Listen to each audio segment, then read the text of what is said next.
Good evening learners. My name is Ankur Bhardwaj and आज का topic करेंगे एजुकेशन कमीशन। जैसा कि हमने पहले भी देखा कि मैंने प्रीवियस वीडियो अपलोड की थी साइकोलॉजी टॉपिक के ऊपर। आज मैं नया वीडियो अपलोड कर रहा हूँ एजुकेशन कमीशन के ऊपर। सो learners, without wasting time start करते हैं। एजुकेशन कमीशन में जो आज हम पढ़ेंगे वो पढ़ेंगे वुड डिस्पैच कमीशन के बारे में। उसके बाद पढ़ेंगे हम अंटर कमीशन के बारे में और फिर पढ़ेंगे हम राधा कृष्णन कमीशन के बारे में। देखिए learners, all these three commissions are very prominent and important, तो आपको इनको बड़े ध्यान से पढ़ना है। सो चलिए स्टार्ट करते हैं। Right now I am just sharing my screen. Okay, देखिए learners, education commission by Ankur sir.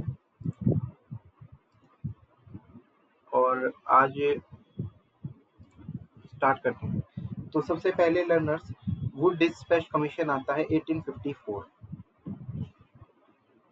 अच्छा, अभी स्टार्ट करते हैं इसमें। ये हमारा Magna Carta of Indian constitution, Indian education भी कहा जाता है। और इसकी जो शुरुआत थी वो की थी मैकलोइन वुड ने। और उसके बाद इसमें बताया गया है कि वुड डिस्पैच कमीशन के फीचर्स बता देता हूँ मैं आपको। इसको डाउनवर्ड फिल्ट्रेशन थ्योरी भी कहा जाता है। और इसके कुछ फीचर्स और भी हैं, जैसे प्राइमरी एजुकेशन। प्राइमरी एजुकेशन में जो इसका सबसे इम्पोर्टेंट थीम था वो था कि vernacular languages were to be promoted. Vernacular language, vernacular language सबसे पहले आपको समझना होगा कि वर्नैकुलर लैंग्वेज होता क्या है। देखिए लर्नर्स, वर्नैकुलर लैंग्वेज होता है लोकल लैंग्वेज। जो भी किसी जो भी किसी डायलेक्ट बोला जाता है, जैसे बोली बोला जाता है, उसको कहते हैं वर्नैकुलर लैंग्वेज। ये कोई स्टैंडर्ड फॉर्म नहीं होती, it is a type of unstandard form. उसके बाद इसके प्राइमरी एजुकेशन के फीचर्स मैं बता देता हूँ। एजुकेशन डिपार्टमेंट खोले गए ईच प्रोविंस में, मतलब हर प्रांत में एजुकेशन डिपार्टमेंट को खोला गया। और कम से कम एक गवर्नमेंट स्कूल हर डिस्ट्रिक्ट में खोला जाएगा, इसमें इसका प्रावधान रखा गया। और सिस्टमैटिक मेथड ऑफ एजुकेशन को भी इसमें इंक्लूड किया गया, प्राइमरी एजुकेशन। तो ये तो हमारे फीचर्स थे प्राइमरी एजुकेशन के वुड डिस्पैच में। उसके बाद आता है हायर एजुकेशन। आप लोगों को मैं दोबारा बता दूं कि वुड डिस्पैच कमीशन में आपको एक बात हमेशा ध्यान रखनी है। कई बार क्वेश्चन बनता है इसमें कि जो Magna Carta of Indian education किसको कहा जाता है, तो आपको ये बात ध्यान रखनी है, वुड डिस्पैच कमीशन को ही Magna Carta of Indian education कहा गया है। उसके बाद हायर एजुकेशन। हायर एजुकेशन के मैं फीचर्स बता देता हूँ। यूनिवर्सिटी मॉडल जो कि लंदन यूनिवर्सिटी से लिया गया था, उसको अभी इम्प्लीमेंट करना था बॉम्बे, मद्रास और कलकत्ता में, जो बिग सिटीज थी इंडिया की, जिसमें सबसे 3 इम्पोर्टेंट इंक्लूडेड था। पहला था बॉम्बे, और दूसरा मद्रास, और तीसरा कोलकाता। और हायर एजुकेशन में भी वही सेम प्राइमरी एजुकेशन की तरह सिस्टमैटिक मेथड ऑफ एजुकेशन रखा गया। तो ये बात हम दोनों में लिख लेते हैं यहाँ पे, प्राइमरी एजुकेशन और सेकेंडरी एजुकेशन में सिस्टमैटिक मेथड ऑफ एजुकेशन।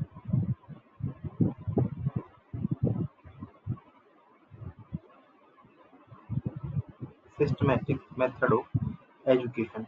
जो भी इम्पोर्टेंट पॉइंट्स हैं उनको याद करने के लिए मैं साइड में लिखवा रहा हूँ आपको। उसके बाद आता है हमारा हायर एजुकेशन।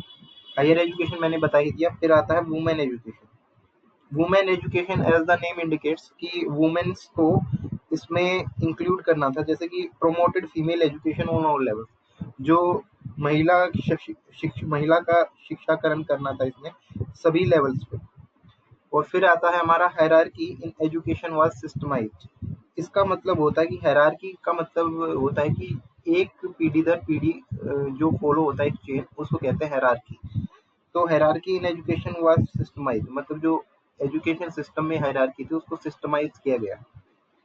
और इसके अलावा इसमें भी फीचर्स है हमारे, जैसे प्राइमरी स्कूल्स इन विलेजेस, जो ग्रामीण क्षेत्रों में प्राइमरी स्कूल का बढ़ाना, एंग्लो वर्नैकुलर हाई स्कूल्स को भी इंक्लूड करना, और affiliated college at district level, मतलब डिस्ट्रिक्ट लेवल पे मान्यता प्राप्त कॉलेजेस का गठन करना, affiliated university in the presidency towns, और एफिलेटेड विश्वविद्यालय जो कि प्रेसिडेंसी टाउन्स, जो कि रजवाड़ी क्षेत्र से, प्रेसिडेंसी टाउन्स होते हैं रजवाड़ी क्षेत्र, उनको भी इसमें इंक्लूड किया गया।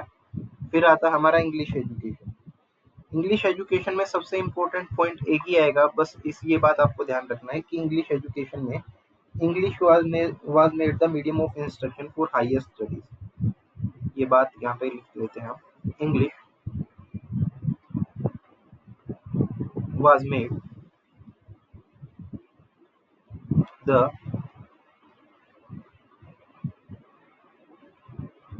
medium of instruction। इंग्लिश को मीडियम ऑफ इंस्ट्रक्शन बना दिया यहाँ पे इंग्लिश एजुकेशन को। फिर आता है हमारा vernacular language education at teachers training. इसमें बताया गया है कि जो वर्नैकुलर लैंग्वेजेस हैं, जो कि बताया मैंने डायलेक्ट में बोली जाती है, जो डायलेक्ट्स होती है हमारी वर्नैकुलर लैंग्वेज, उनको भी प्रोमोटेड किया गया प्राइमरी लेवल। यहाँ प्राइमरी लेवल यानी जो फर्स्ट टू फिफ्थ क्लासेस होती है हमारी, उनको कहते हैं प्राइमरी लेवल। तो वर्नैकुलर लैंग्वेजेस का गठन किया गया प्राइमरी लेवल पे। उसके बाद टीचर्स ट्रेनिंग को भी इंक्लूडेड किया गया इसमें। और फिर बताया गया secular education to be promoted.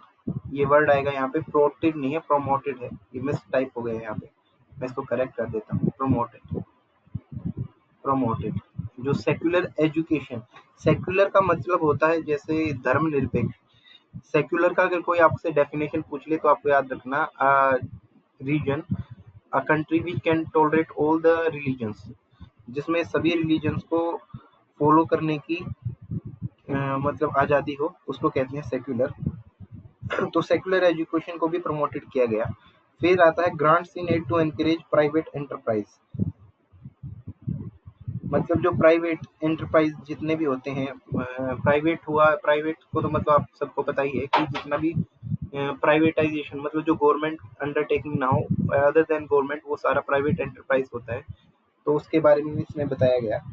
ये तो थे हमारे features of would dispatch commission. अभी पढ़ लेते हैं एक बार इम्पैक्ट ऑफ वुड डिस्पैच क्या हो। वुड डिस्पैच क्या, इम्पैक्ट का मतलब होता है कि वुड डिस्पैच के क्या असर रहा, क्या कॉन्सिक्वेंसेस रहा, क्या प्रभाव रहा। तो पहला है Bombay, Madras and Calcutta university were set up in 1857। देखिए 1857 हमारा फर्स्ट आज़ादी का सबसे पहला जो माना जाता है रिवॉल्यूशन देश में हुआ था, वो था 1857, 1857 का विद्रोह भी आप इसको हिंदी में जानते होंगे।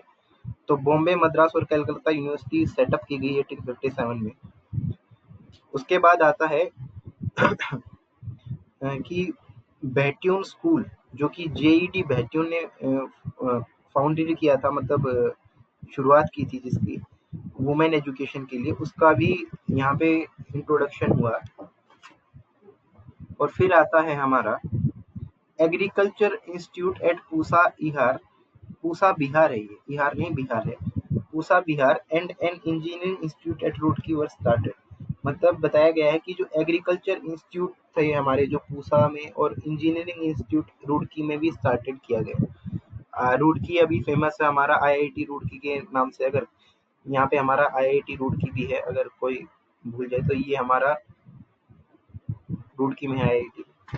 उसके बाद है British India witness rapid westernisation of education system with European headmaster and principal in school and colleges. इसमें बताया गया है कि जो ब्रिटिश इंडिया, मतलब जो अंग्रेजों ने विटनेस किया कि रैपिड वेस्टर्नाइजेशन, जो पश्चिमी सभ्यता हमारी एक ज्यादा मतलब एकदम बढ़ रही थी एजुकेशन सिस्टम में, तो उसके भी मद्देनजर रखते हुए इसमें इसका वुड डिस्पैच कमीशन की इसके कंसिक्वेंसेस थे।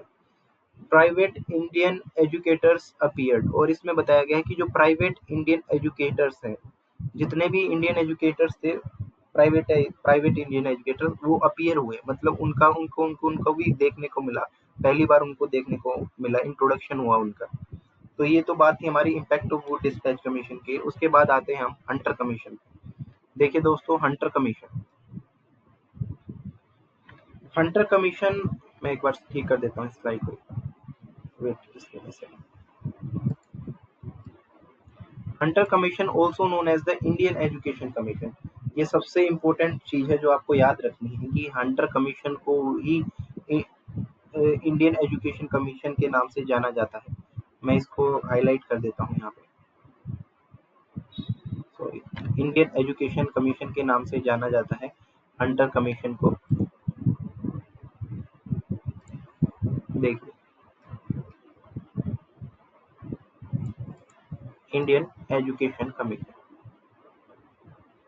ये सबसे इम्पोर्टेंट है इस पूरे कमीशन में कि किस क्वेश्चन फ्रेम हो सकता है आपका कि किस एजुकेशन कमीशन को इंडियन एजुकेशन कमीशन के नाम से भी जाना जाता है। तो आपको याद रखना है हंटर कमीशन को ही इंडियन एजुकेशन कमीशन के नाम से जाना जाता है।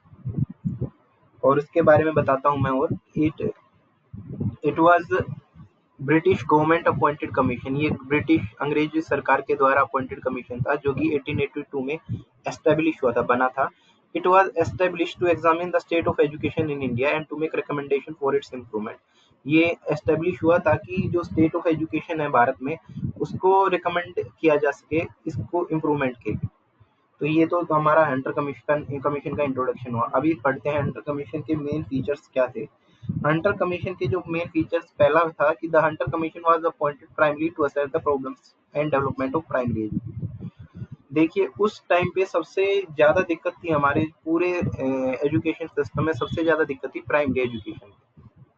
प्राइमरी एजुकेशन मैंने आप लोगों को बता ही दिया कि primary education is the education which is from first to fifth classes at the, मतलब जो प्राथमिक शिक्षा कह सकते हैं इसको हिंदी में। प्राइमरी एजुकेशन, प्राथमिक शिक्षा, मैं लिख देता हूँ यहाँ पे। देखिए, प्राइमरी एजुकेशन, तो हंटर कमीशन को इस तरीके से अपॉइंटेड किया गया था ताकि जो हमारा